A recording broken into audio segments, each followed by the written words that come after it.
सासे लाइमोननि सोलोंथाइ लानायाव नुजादों रांनि आंखाल।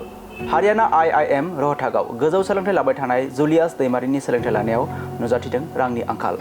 बिमा बिफाया BTC सरकारनिफ्राय फिसाज्लानि सोलोंथाइनि थाखाय राङारि मदद हास्थायदों। बाक्सा जिल्लानि अदालबारि गामिनि जतिन दैमारि आरो निथु दैमारिनि फिसाज्लाया इन्डियान इन्स्टिट्युट अफ मेनेजमेन्ट रहटागाव गोजौ सोलोंथाइ लाबाय थानायाव नुजाथिदों रांनि आंखाल।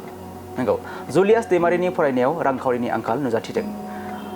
गोरिबजों नाख्रेबजानाय जतिन दैमारिया गाव फसंथानारि एबा प्राइभेट फरायसालियाव फोरोंगिरि मावोब्लाबो नाथाय जा एसे दानारि बेथन मोनो फिसाज्लानि सोलोंथाइनि थाखाय बियो थोजासे नङा। नखराव बिगाब्रै हा दंमोनब्लाबो बिगासे हाखौ फाननानै बिगानै आबाद मावग्रा हाखौबो गुबुननो बन्दक होबाय फिसाज्लानि फरायनायनि आबुं खालामनो थाखाय। नाथाय दिनै आरो गोबां रांखान्थिनि आंखाल नुजाथिबावदों जतिन दैमारि बिथाङा। बेनिखायनो जतिन दैमारि आरो निथु दैमारिया राहा गोथे जानानै फिसाज्ला जुलियास दैमारिनि सोलोंथाइ लानायाव राङारि मदद मोननो हास्थायना आरज गाबदों BTCनि गाहाय हाग्रामा महिलारि बिथांनिसिम। खुलुमबाय, आंनि मुङा निथु दैमारि। आङो बाक्सानि अदालबारि BCDCनि आन्दाराव, बे गामियाबो अदालबारि। ओमफ्राय आङो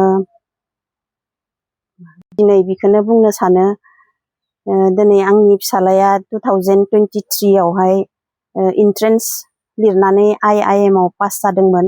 दिनै फरायगासिनो दं इन्डियान इन्स्टिट्युट अफ मेनेजमेन्ट रहटागाव। बिथाङा दा 4th इयाराव सोलिगासिनो दङ।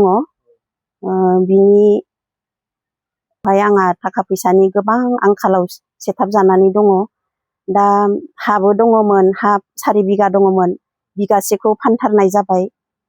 ओमफ्राय बिगानैखौ बन्दकआव दोननाय जाबाय। बे बिगासेनि हौवायाबो प्राइभेट स्कुलाव मावो, बेयावथ' बेथना बारा मोना, बेजों जोङो फिसालाखौ फरायहोनो हाया, बिनि फिसफोरखौ आबुं खालामनो हाया। बिनिखायनो आं दिनै गेदेमा हाग्रामा सारनिसिम खावलायहरनाय थाबाय, आंनि बे फिसालानि बे बोसोरनै दंबावो, बेखौहाय जाहाथे अननानै रांखान्थियावहा मदद होनाय बायदि आं खावलायहरनाय जाबाय। रांखान्थि मदद नांगौ, जुदि हाग्रामा सारा आंखौ मदद खालामोबा आं जोबोद गोजोननाय मोनगौमोन।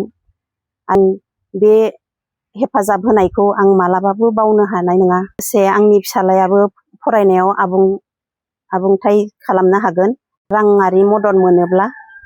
बेखौनो आं गेदेमा हाग्रामा सारनिसिम खावलायनाय थाबाय।